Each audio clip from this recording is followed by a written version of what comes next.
I don't know if they have a lot of mass transfusions on CD. Ours is a little bit different in the ER, but this one's from SICU. You have two tubers here.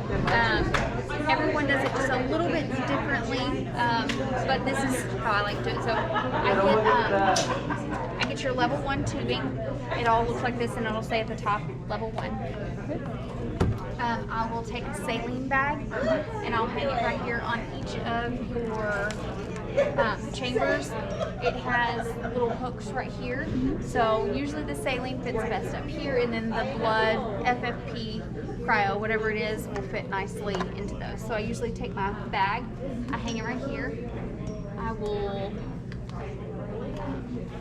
open up my tubing, and the first thing that I do after I pop it out of the box is I clamp everything all the way down before I prime, before I do anything, kind of like what you do with regular saline or regular tubing.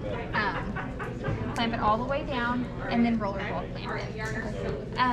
The way that I like to do it is I like to have a saline bag here, and then if I'm doing FFP or blood, I like to put it on the other side. That way I can ensure that once this blood is done, or the last unit, whatever we're using, I can flush the remaining in with saline, because I want my patient to get every last drop of blood.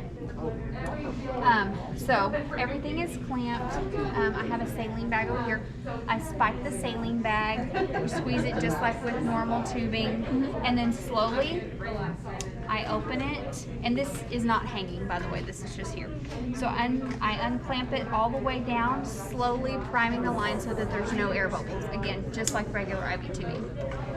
Then what I do for this other side to prime it, because there's going to be air in this portion, right, is I back prime. I make sure all of this is clamped. I hang it below. I unclamp this side here, and it'll backfill into this. So now you have no air bubbles. So everything is clamped. Now we're ready to put this in our level 1 infuser. So it's okay to manhandle this, it's pretty sturdy. So okay, so this is we're all primed and ready. We have blood over here. You're gonna follow the numbers, okay? So these need to face the same way so you don't get any kinking. Shove it in there. You're gonna snap it into place right there, and this won't run unless you do this specific step. You have to line, there's a little hole that's right under here, you align it, and you snap that down. Again, with these all facing the same way to decrease kinking, you'll snap it into place right here. This is the end of your line that's going to go to your patient. You're going to close the door here, latch it, turn it to the positive side. This is going to pressurize your chamber here, kind of like a pressure bag. This is your on button and your off button. So we're going to turn it on, and you can see it starts to pressurize here. Now, what I do, and as a cautionary tale, say you have blood on one side and the doctor's like, go ahead and put blood or FFP over here. Make sure you clamp this, because I've done it before. I unclamped this and I had this unclamped, and instead of it coming here, it shoots out here, and I've sprayed somebody with blood. It's sterile, but it's just, people are not happy if you do that. So we have it turned on, we're pressurized here. I start at the very top and I unclamp it all the way down, unclamp. And I like to put it in the trash can before I hook it up to my patient to ensure that it's running properly.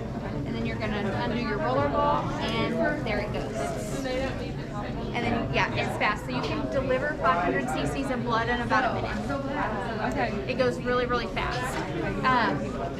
Now, you have to have someone, usually one person mans this, because you don't want your lines to run dry. So if you're constantly hanging more and more blood, you want to make sure your line doesn't run dry, because it's a little bit, once it's set up, to back prime into here if you let it run dry. So you want to set it up? Yeah. Okay. So that's part, that's in here.